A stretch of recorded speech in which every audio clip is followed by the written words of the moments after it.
Hello, everyone, and welcome to Heads Up, the weekly podcast of the National Headache Foundation. I'm Dr. Lindsay Weitzel, migraine strategist, founder of the Facebook group Migraine Nation, and daily migraine survivor. I am here this week with someone totally awesome.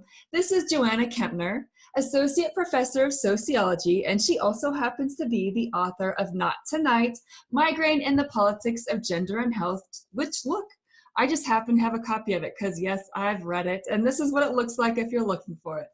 So we are here today to continue our talk on stigma.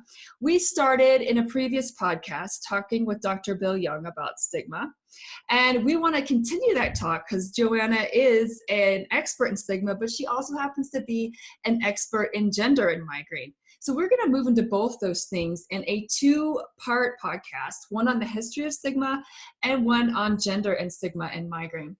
So, hello, Joanna, and welcome. Hi, thank you so much for having me. Thank you for being on. So let's go ahead and dive right into some questions. So many people watching today know who you are. You spoke on topics related to this at Retreat Migraine, and you speak in lots of places. So many people in the migraine world already know your face. And I wanted to start we're really going to delve into the history of the stigma that we have with our disease. How did we get here? So you mentioned in Not Tonight that the ideas surrounding, quote, the nervous temperament is one of the things that got us to our current thinking around headaches.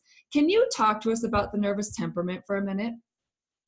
Sure. So I think one of the things that people with migraines sometimes feel is that people think that they're maybe weak or fragile, or they can't handle stress. Right. So one of the things that I always wondered was, like, where does this idea come from? Right. And it has a very specific history. It comes from the post-Enlightenment period. So this is the early 1700s. This is when the scientists are just discovering we even have a nervous system, right? They're just starting to think about a nervous system.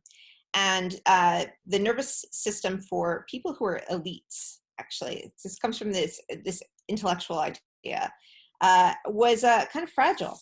Right. Now that fragility had all kinds of advantages. So it was thought that fragile nerves transmitted ideas faster. So you could be witty and have really fine aesthetic taste, but it also made you much more vulnerable to getting sick. Now for men, this was quite a good thing. If you were a gentleman, you could be really witty and intelligent. But if you were a woman, it was a little bit of a puzzle because women couldn't think. So physicians were like, well, what is the point of this fragile nervous system? Right. So obviously, if you were getting sick, it was like because you were thinking at all. Right. Like, that was terrible. Right. So there's this idea that women with this nervous temperament, they tended to be upper class and just fragile, and they were probably thinking. That was bad. Right. And this evolved over time into this idea that women who were sick with these chronic aches and pains were just kind of like ladies of leisure who didn't want to do their work, couldn't handle stress, were hysterical, were overreacting. Right. And we see that today. We still have people who react to us in this manner today. So this is an important thing to know, that it sort of came from our history. And I find it very interesting, and you definitely talk about it in your book. So next I was going to ask you, there's another thing you mentioned in your book called Wolf's Migraine Personality. And it's regarding the role of stress, personality, and behavior to understanding the vascular component of migraine disease. So can you talk to us about that really quick? Yeah, so this is a sort of iteration of that nervous temperament. And the idea is that, so Harold Wolff, he was an amazing person in headache medicine because he really brought scientific ideas to studying headache and really got doctors to start thinking about headache. But he was also a really important person in the psychosomatic medicine movement. And he had this idea, he had migraine himself. And so he had this idea that migraine really originated in personality.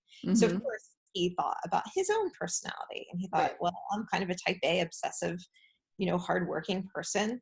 And he worked in the Upper West Side Upper East Side of Manhattan, and he saw a lot of rich people and bankers, and he was like, well, they're just like me, and we all just need to relax in the afternoon and take a break. Now, when he spoke about women in his clinic, he was, again, they were not bankers like the men. So he thought, well, they just need to ease off on their housework and maybe give their husbands a little bit of a break and, possibly have sex with them, because obviously they were frigid. Right. So it was just the stereotypes that everybody, and every scientist, every physician at every era simply repeats the stereotypes of their time. Right. And you know what? We're still doing it. We are still doing it. And so I was going to ask you, how does this affect us now? But you just answered that. It has perpetuated to our time. It is just something that perhaps subconsciously, I think, is placed on us and that we place on ourselves. So some of these things, though, I wanted to point out and see what you had to say, often almost seem like compliments, that this is a disease, but it's a disease of ambitious, successful people who are perfectionists and efficient. Have you noticed that it almost, some of the things people say about it, it almost seems like a compliment? Well, excuse me, it's not a compliment. I am sick and I am miserable. So can you comment on that? Yes. So that answer has a couple different dimensions. First of all, it's never it's not a compliment. Yeah. If it means that you're getting sick. Secondly, many of us, myself included, do not really fit that personality. So it hardly make sense. And also perpetuate that kind of stereotyping makes it harder for people to seek help and to get help if you don't fit into that personality. Right. And we already saw how that personality then got sort of subdivided depending on like what kind of person you were. So if you were a man, that personality seemed like a great thing in the 1950s. If you were a woman, it was not such a great thing. It meant that you were, neurotic about your housework. The other thing is it leads to people coming up with solutions like, well, you just need to relax. Right. And, how relaxed are you when I tell you to relax? I'm angry when you tell me to relax. Nobody relaxes. No. So it's not really a particularly effective solution. And it's also a really insidious stereotype, because it's a stereotype that emerges from a physician's clinical experience. And clinical experiences have all kinds of racial and socioeconomic biases built into them. And so I just want to take a minute to explain what that means. Right. So there are very few headache specialists, which itself is part of the stigma of migraine, right? We all know when you have migraine, we're underserved. We don't have enough experts. But that means that to get to see an expert, you already have to be in a pretty privileged position. You have to have pretty good health insurance. And even with really good health insurance, it still cost me $1,000 for my first appointment to see my headache specialist. And I have top tier PPO, Blue Cross Blue Shield. Yeah. So I still had to dish out quite a lot to get in. Right. So, with all of those access issues, who's at my clinic? Really? Really? The rich people. Yeah, I know what you're saying. Yes.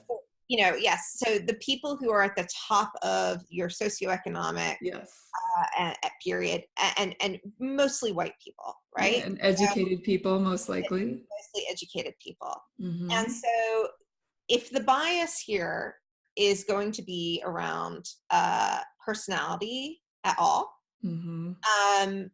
what happens for all the people who aren't getting help?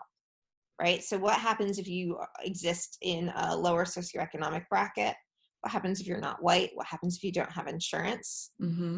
It's not that people in those brackets don't have type A personalities or high performing personalities or whatever, but like if the generalizations that physicians make come from their clinical populations, there is a very good chance it's not going to work for everybody else who needs help. Exactly. This has been awesome. I hope everyone enjoyed and learned a lot, and you will see our faces again, talking about gender and stigma and migraine. So here is Dr. Kempner and Dr. Weitzel signing out on this week's version of Heads Up, the weekly podcast of the National Headache Foundation.